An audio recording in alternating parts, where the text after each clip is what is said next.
Bon alors, petite vidéo pour montrer comment fonctionne Notebook et comment l'utiliser avec un guide. Alors, pour démarrer, on va prendre un exemple tout bête. Trou numéro 7, à la demande de mon poteau Joe. Alors, trou numéro 7, ils nous disent qu'il faut jouer au Guardian avec une balle genre Kingmaker, puissance 3. Et on va bien prendre les repères pour voir où faut ajuster le guide de balle. Alors déjà, quand on utilise un guide, on regarde bien de copier exactement le même spin que sur la photo. Là, on voit, il met backspin au max et juste une barre de spin à gauche.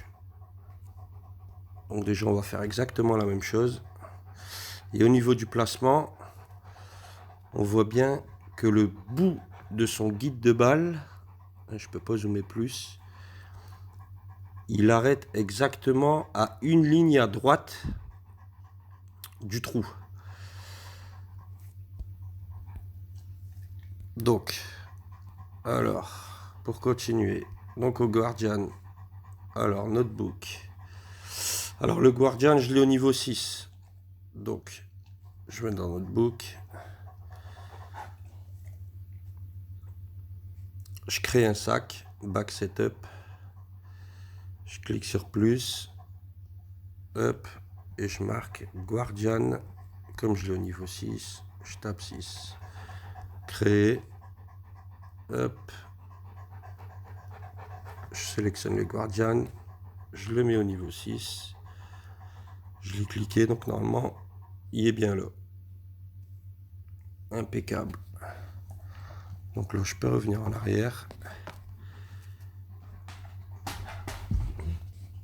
Alors, avant de commencer son trou, on sélectionne déjà le bon sac et la bonne balle tout de suite, histoire de ne pas perdre de temps et d'avoir tout le temps nécessaire pour positionner sa cible. Pas commencer à perdre du temps à choisir sa balle, choisir son sac. Tout doit être sélectionné avant de commencer le coup. Donc là, je choisis mon sac avec le Guardian. Je choisis une balle puissance 3.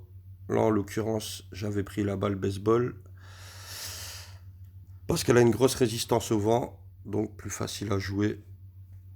Donc voilà, une fois que j'ai sélectionné mon sac, avant de lancer le coup à jouer, je rejette un petit œil sur mon guide. Alors, il est où? Il est l'autre numéro 7. Donc ils me disent backspin à mort et une barre à gauche. Et là, ils me disent d'utiliser une élévation de 5% et prendre en compte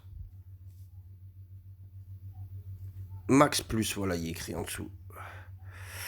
Donc en fait, on se place comme sur le guide et on prend la valeur max de Notebook. Il est bien écrit max plus 5%. Donc, je prépare mon Notebook. Normalement, je vais retrouver ici Guardian 6. Je clique dessus. Donc là, j'ai mon Guardian 6. Sur le guide, il était bien écrit élévation plus 5%. Donc là, je vais dans l'élévation. Je mets 5%. Comme j'ai choisi une balle puissance 3, ici, on voit, il y a la blanche, 1, 2, 3, 4, 5. Je clique sur le 3, parce que les décalages sont différents en fonction de la puissance de la balle. Donc là, mon notebook, il est prêt. Et tout ce qu'il me reste à faire, c'est de rentrer le vent une fois que la partie sera lancée. Donc là, comme mon coup a déjà été joué, je vais prendre un ralenti. Alors, où est-ce que je l'ai mis ce ralenti? Bon, on va dire que je lance mon coup, hein, même s'il est déjà joué. Donc là, je lance mon coup. Mon sac, il est déjà prêt. La balle, elle est déjà choisie. Les valeurs, elles sont déjà rentrées. Et j'ai juste à noter le vent.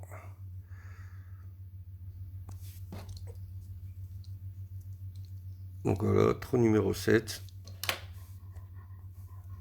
Et là, par magie, j'ai déjà le bon club, j'ai déjà la bonne balle. Et j'ai juste à taper. Là, le vent, il y a 3,3. Ici, je tape 3,3. Donc, ils disent de compter la valeur max. Et donc là, la valeur max, c'est 2,5. Donc là, bon, je me positionne exactement comme sur le schéma. On voit bien le fond du guide de balle. Il est juste à une ligne à droite du trou. Et là, comme je compte la valeur max, je décale de 2,5 anneaux. Voilà, 2,5 anneaux. Il n'y a plus qu'à perfect. Perfect shot. D'où l'utilité d'avoir un guide et notre book. Hole in On a one. dit de prendre la valeur max. Donc la valeur max, une fois que j'ai tapé mon vent, il est écrit max 2,5. Donc ça veut dire qu'il faut décaler de 2,5 anneaux. Voilà. Pas très dur, hein.